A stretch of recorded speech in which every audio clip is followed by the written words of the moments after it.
أعوذ بالله من الشيطان الرجيم. بسم الله الرحمن الرحيم. الحمد لله الذي أنزل على عبده الكتاب ولم يجعل له عوجا قيما لينذر بأسا شديدا من لدنه ويبشر المؤمنين الذين يعملون الصالحات أن لهم أجرا حسنا ماكثين فيه أبدا وينذر الذين قالوا اتخذ الله ولدا ما لهم به من علم ولا لآبائهم كبرت كلمة تخرج من أفواههم إن يقولون إلا كذبا فلعلك باخع نفسك على آثارهم إن لم يؤمنوا بهذا الحديث أسفا إنا جعلنا ما على الأرض زينة لها لنبلوهم أيهم أحسن عملا وإنا لجاعلون ما عليها صعيدا جرزا أم حسبت أن أصحاب الكهف والرقيم كانوا من آياتنا عجبا إذ أوى الفتية إلى الكهف فقالوا ربنا آتنا من لدنك رحمة وهيئ لنا من أمرنا رشدا فضربنا على آذانهم في الكهف سنين عددا ثم بعثناهم لنعلم أي الحزبين أحصى لما لبثوا أمدا نحن نقص عليك نبأهم بالحق إنهم فتية آمنوا بربهم وزدناهم هدى وربطنا على قلوبهم إذ قاموا فقالوا ربنا رب السماوات والأرض لن ندعو من دونه إلها لقد قلنا إذا شططا هؤلاء قوم اتخذوا من دونه آلهة لولا يأتون عليهم بسلطان بين فمن أظلم ممن افترى على الله كذبا وإذ اعتزلتموهم وما يعبدون إلا الله فأووا إلى الكهف ينشر لكم ربكم من رحمته ويهيئ لكم من أمركم مرفقا وترى الشمس إذا طلعت تزاور عن كهفهم ذات اليمين وإذا غربت تقرضهم ذات الشمال وهم في فجوة من ذلك من آيات الله من يهد الله فهو المهتد ومن يضلل فلا تجد له وليا مرشدا وتحسبهم أيقاظا وهم رقود ونقلبهم ذات اليمين وذات الشمال وكلبهم باسط ذراعيه بالوصيد لو اطلعت عليهم لوليت منهم فرارا ولملئت منهم رعبا وكذلك بعثناهم ليتساءلوا بينهم قال قائل منهم كم لبثتم قالوا لبثنا يوما أو بعد يوم قالوا ربكم أعلم بما لبثتم فابعثوا أحدكم بورقكم هذه إلى المدينة فلينظر أيها أزكى طعاما فليأتكم برزق منه وليتلطف ولا يشعرن بكم أحدا إنهم إن يظهروا عليكم يرجموكم أو يعيدوكم في ملتهم ولا تفلحوا إذا أبدا وكذلك أعثرنا عليهم ليعلموا أن وعد الله حق وأن الساعة لا ريب فيها إذ يتنازعون بينهم أمرهم فقالوا ابنوا عليهم بنيانا ربهم أعلم بهم قال الذين غلبوا على أمرهم لنتخذن عليهم مسجدا سيقولون ثلاثة رابعهم كلبهم ويقولون خمسة سادسهم كلبهم رجما بالغيب ويقولون سبعة وثامنهم كلبهم قل ربي أعلم بعدتهم ما يعلمهم إلا قليل فلا تمار فيهم إلا مراء ظاهرا ولا تستفت فيهم منهم أحدا ولا تقولن لشيء إني فاعل ذلك غدا إلا أن يشاء الله واذكر ربك إذا نسيت وقل عسى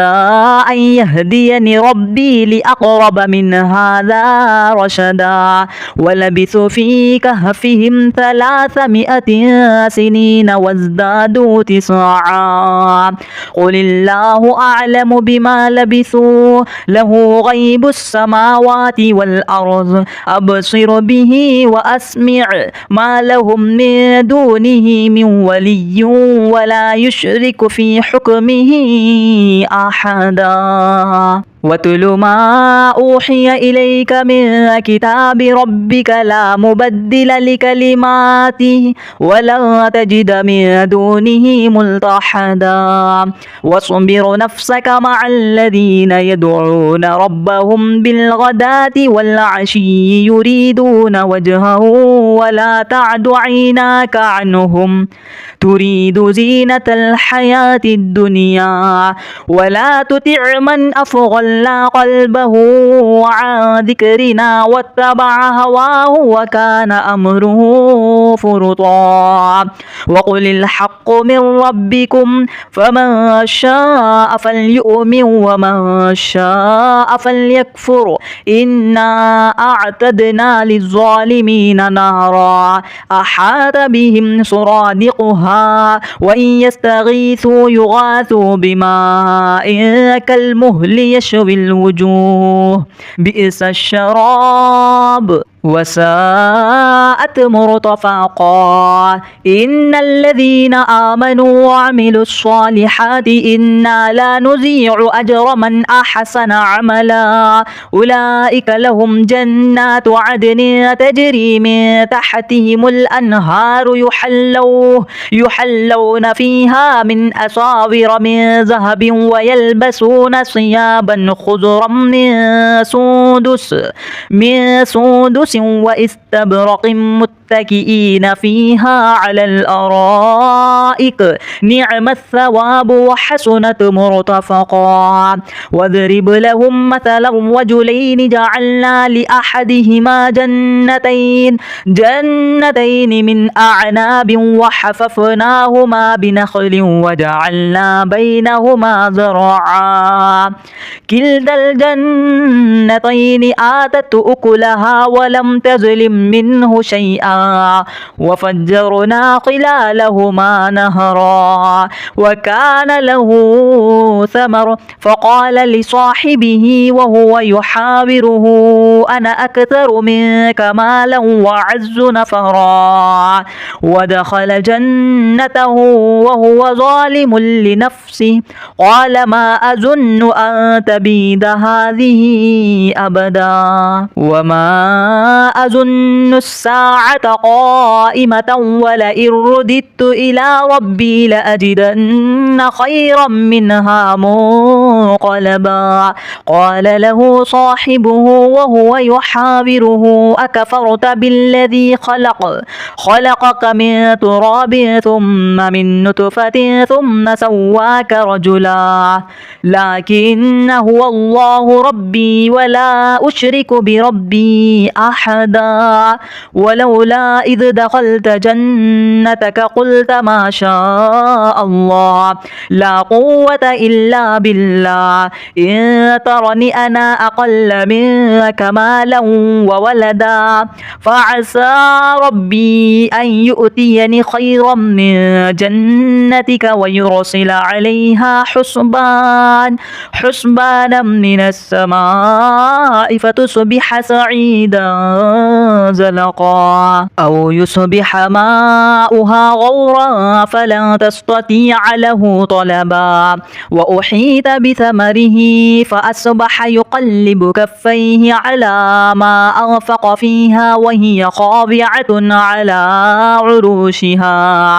على عروشها ويقول يا ليتني لم أشرك بربي أحدا ولم تكن له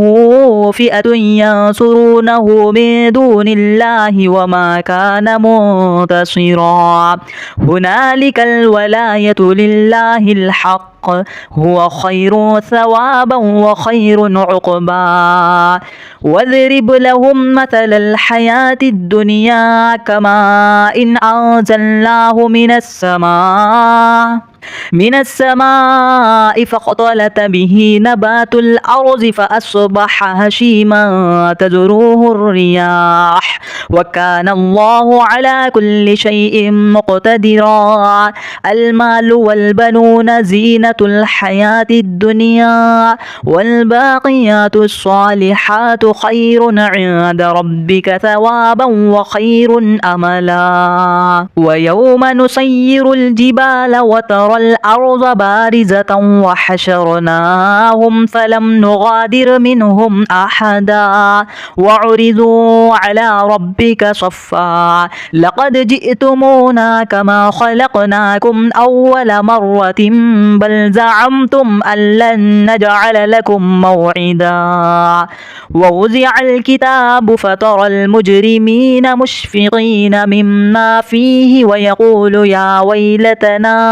يا ويلتنا ما لهذا الكتاب لا يغادر صغيرة ولا كبيرة إلا أحصاها ووجدوا ما عملوا حاضرا ولا يظلم ربك أحدا وإذ قلنا للملائكة اسجدوا لآدم فسجدوا إلا إبليس كان من الجن ففسق عن أمر ربه أفتتخذونه وذريته أولياء من دوني وهم لكم عدو بئس للظالمين بدلا ما أشهدتهم خلق السماوات والأرض ولا خلق أنفسهم وما كنت متخذ المضلين عضدا ويوم يقول نادوا شركائي الذين زعمتم فادعوهم فلم يستجيبوا لهم وجعلنا بينهم موبقا ورأى المجرمون النار فظنوا أنهم مواقعها ولم يجدوا عنها مصرفا ولقد صرفنا في هذا القرآن للناس من كل مثل وكان الإنسان أكثر شيء جدلا وما منع الناس أن يؤمنوا إذ جاءهم الهدى ويستغفروا ربهم إلا أن تأتيهم سنة الأولين أو يأتيهم العذاب قبلا وما نرسل المرسلين إلا مبشرين ومنذرين ويجادل الذين كفروا بالباطل ليدحضوا به الحق واتخذوا آياتي وما أنذر هزوا ومن أظلم ممن ذكر بآيات ربه فأعرض عنها ونسي ما قدمت يداه إنا جعلنا على قلوبهم أكنة أن يفقهوه وفي آذانهم وقرا وإن تدعهم إلى الهدى فلن يهتدوا إذا أبدا وربك الغفور ذو الرحمة لو يؤاخذهم بما كسبوا لعجل لهم العذاب بل لهم موعد لن يجدوا من دونه موئلا وتلك القرى أهلكناهم لما ظلموا وجعلنا لمهلكهم موعدا وإذ قال موسى لفتاه لا أبرح حتى أبلغ مجمع البحرين أو أمضي حقبا فلما بلغ مجمع بينهما نسي حوطهما فاتخذ سبيله في البحر سربا فلما جاوز قال لفتاه آتنا غداءنا لقد لقينا من سفرنا هذا نصبا قال أرأيت إذ أوينا إلى الصخرة فإني نسيت الحوت وما أنسانيه إلا الشيطان أن أذكره واتخذ سبيله في البحر عجبا قال ذلك ما كنا نبغي فارتد على آثارهما قصصا فوجد عبدا من عبادنا آتيناه رحمة من عندنا وعلمناه من لدنا علما قال له موسى هل أتبعك على أن تعلمني مما علمت رشدا قال إنك لن تستطيع معي صبرا وكيف تصبر على ما لم تحط به خبرا قال ستجدني إن شاء الله صابرا ولا أعصي لك أمرا قال فإن اتبعتني فلا تسألني عن شيء حتى أحدث لك منه ذكرا فانطلقا حتى إذا ركب في السفينة خرقها قال أخرقتها لتغرق أهلها لقد جئت شيئا إمرا قال ألم أقل إنك لن تستطيع معي صبرا قال لا تؤاخذني بما نسيت ولا ترهقني من عمري عسرا فانطلقا حتى إذا لقي غلاما فقتله قال أقتلت نفسا زكية بغير نفس لقد جئت شيئا نكرا قال ألم أقل لك إنك لن تستطيع معي صبرا قال إن سألتك عن شيء بعدها فلا تصاحبني قد بلغت من لدني عذرا فانطلقا حتى إذا أتيا أهل قرية استطعما أهلها فأبوا أن يضيفوهما فوجد فيها جدارا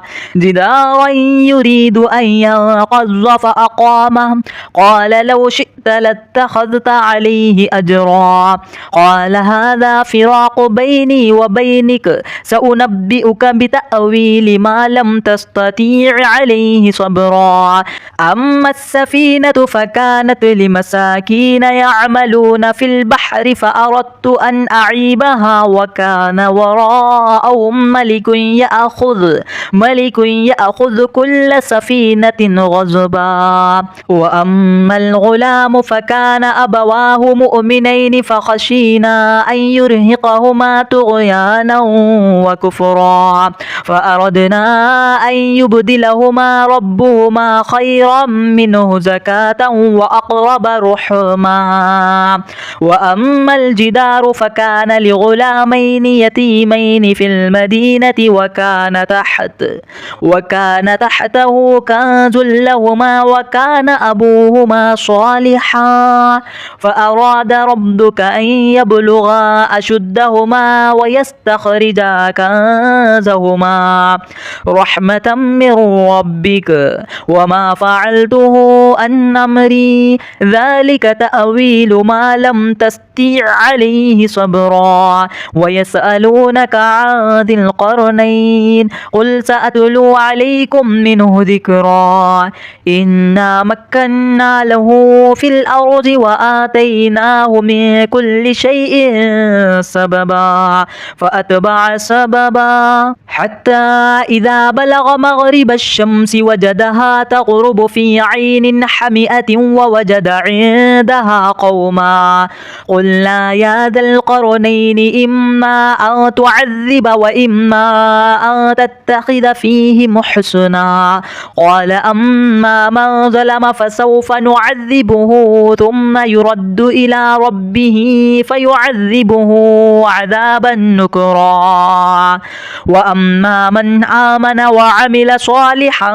فله جزاء الحسنى وسنقول له من أمرنا يسرا ثم أتبع سببا حتى إذا بلغ مطلع الشمس وجدها تطلع على قوم لم نجعل لهم من دونها سترا كذلك وقد أحطنا بما لديه خبرا ثم أتبع سببا حتى إذا بلغ بين السدين وجد من دونهما قوما لا يكادون يفقهون قولا قالوا يا ذا القرنين إن يأجوج ومأجوج مفسدون في الأرض فهل نجعل لك خرجا على أن تجعل بيننا وبينهم سدا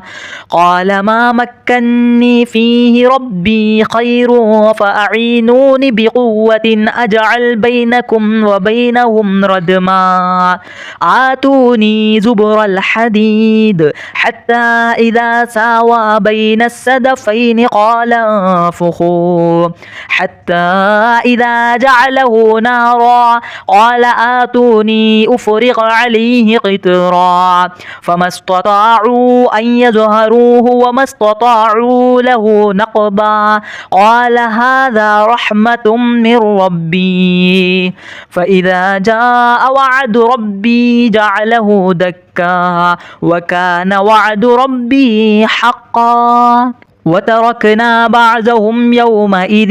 يموج في بعض ونفخ في السور فجعلناهم جماعا وأعرضنا جهنم يومئذ للكافرين عرضا الذين كانت أعينهم في غطاء عن ذكري وكانوا لا يستطيعون سمعا أفحسب الذين كفروا أن يتخذوا عبادي من دوني أولياء إنا أعتدنا جهنم للكافرين نزلا قل هل ننبئكم بالأخسرين أعمالا الذين ضل سعيهم في الحياة الدنيا وهم يحسبون أنهم يحسنون صنعا أولئك الذين كفروا بآيات ربهم ولقائه فحبطت أعمالهم فلا نقيم لهم يوم القيامة وزنا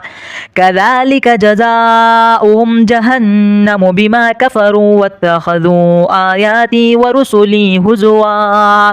إن الذين آمنوا وعملوا الصالحات كانت لهم جنات الفردوس نزلا خالدين فيها لا يبغون عنها حولا قل لو كان البحر مدادا لكلمات ربي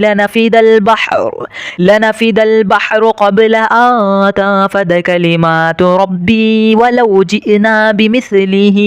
مددا قل إنما أنا بشر مثلكم يوحى إلي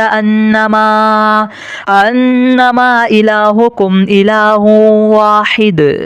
فمن كان يرجو لقاء ربه فليعمل عملا صالحا ولا يشرك بعبادة ربه أحدا.